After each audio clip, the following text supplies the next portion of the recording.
Donc je ne connais pas beaucoup d'entreprises qui ne soient pas concernées par ce qu'on vient de dire. Mike Pétricien, directeur des établissements GUP en Guadeloupe. Quelle était votre perception et les usages de l'IA avant la formation? Avant la formation faite avec Certifia, j'avais un usage, je dirais, personnel de l'IA. Je m'y intéressais déjà pas mal parce que j'étais conscient que c'était une technologie qui allait bouleverser un petit peu les choses.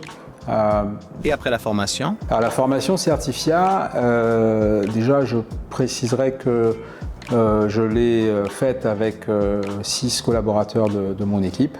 Oui, ma perception a beaucoup évolué vis-à-vis de l'IA et de tous les champs d'application possibles, parce qu'on s'est rendu compte que chaque poste finalement de l'entreprise est concerné. Quelles sont les premières applications réelles dans votre business depuis la formation? Wow, il y en a beaucoup. Il y en a beaucoup, mais il y en a dont je ne parlerai pas. Mais celles dont je peux parler, on peut mentionner l'analyse de la data. Alors la data client, par exemple. Pouvez-vous nous citer quelques cas d'usage? L'IA concrètement aujourd'hui nous permet d'analyser cette data et de sortir des grands axes d'amélioration.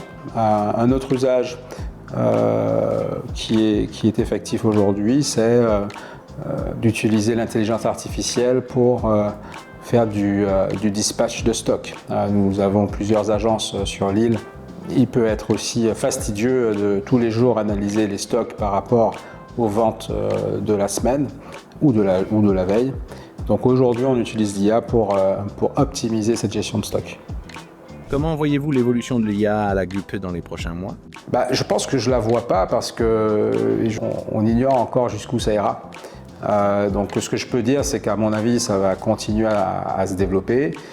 Pas plus tard qu'hier, j'avais un rapport qui était mis sur mon bureau par une collaboratrice qui avait utilisé l'IA pour cerner certains sujets, des sujets dont on ne parlait pas forcément avant, et que l'IA arrive à déceler. Donc voilà, c'est un exemple qui montre qu'on ne sait pas encore jusqu'où ça ira.